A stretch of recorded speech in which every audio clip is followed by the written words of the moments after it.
But first to breaking news. Facebook has suspended its fact-checkers in a stunning move after a series of posts related to The Voice was censored and labelled misinformation.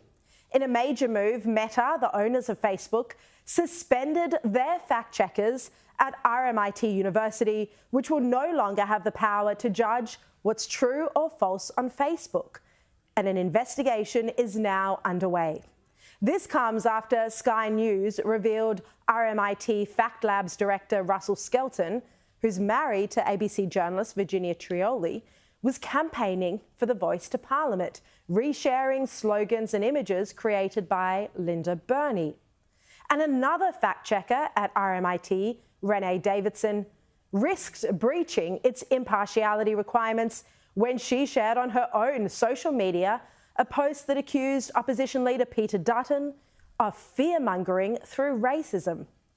Meanwhile, their fact-checking unit has been censoring information that doesn't support The Voice to Parliament. According to Sky News, an audit of the RMIT Voice fact-checks showed that the 17 checks between the 3rd of May and the 23rd of June this year all targeted anti-Voice views. One of the posts they labelled misinformation, as you know, was by my Sky News colleague Peter Credlin.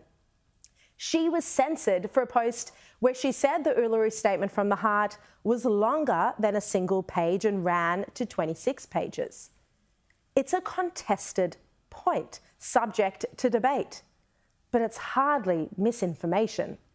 Uluru co-author Megan Davis has said the same thing, that the Uluru Statement in full runs to some 18 pages. She said this multiple times, but she was never censored for the same remarks. It's very important for Australians to read the statement.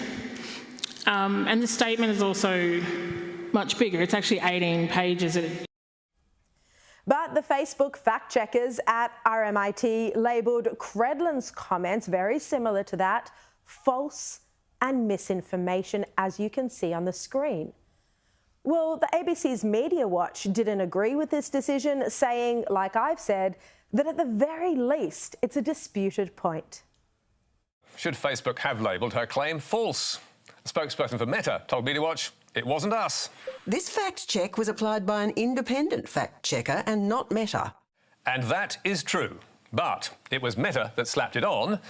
And given that there may be some point in what Credlin is saying, we think a disputed label would be more appropriate.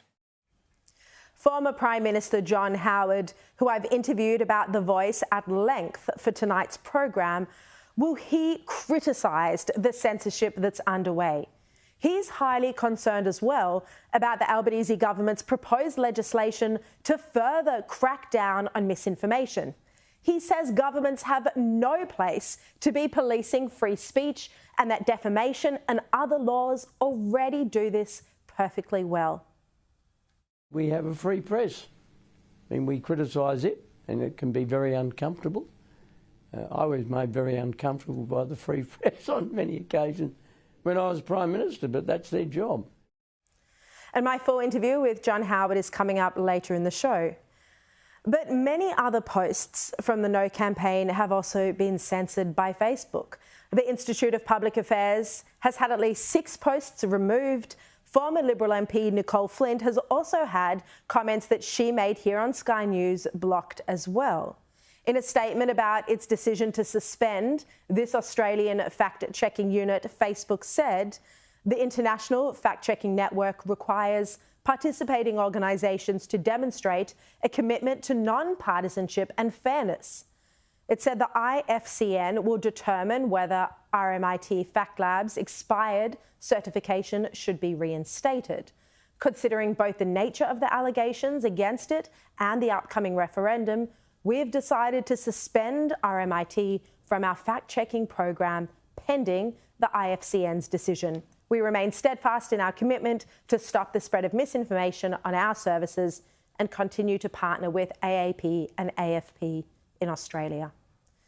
Well, the chair of Australia's Powerful Intelligence and Security Committee, James Paterson, is demanding to know why Facebook has been allowed to censor important political debates like The Voice. He says a private company interfering with the free speech of Australians is a cause for concern under any circumstances.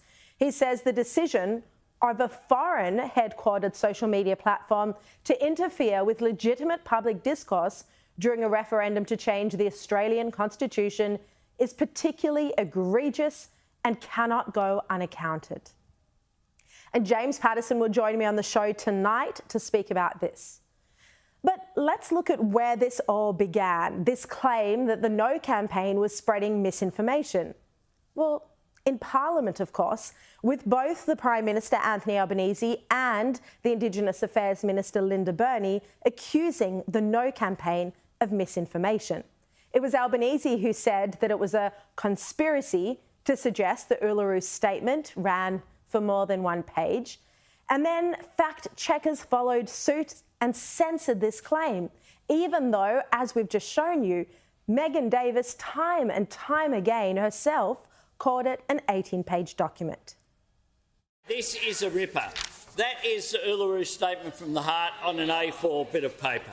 Nothing exposes the falseness of the arguments being put by the No campaign than this conspiracy theory and nonsense. It's something that has been out there, like a whole lot of the QAnon theories. We have all sorts of conspiracy stuff out there. Every bit of disinformation and misinformation and scare campaigns that exist in this debate.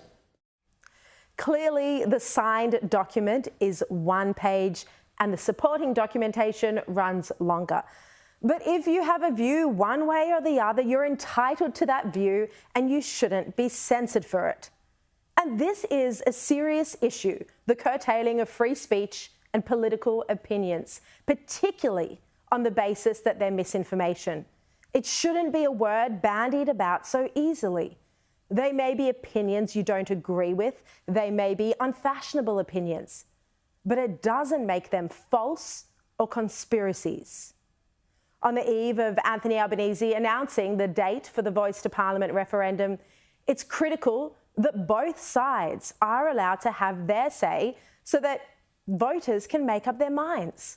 Former Prime Minister John Howard says this is a critical point, that Australians don't like to be told how to think, not by companies or sporting codes, and certainly not by Facebook fact checkers. Australians do not like being bullied. They do not like receiving condescending advice. We have this, as I said, this scepticism, you know, what are they up to?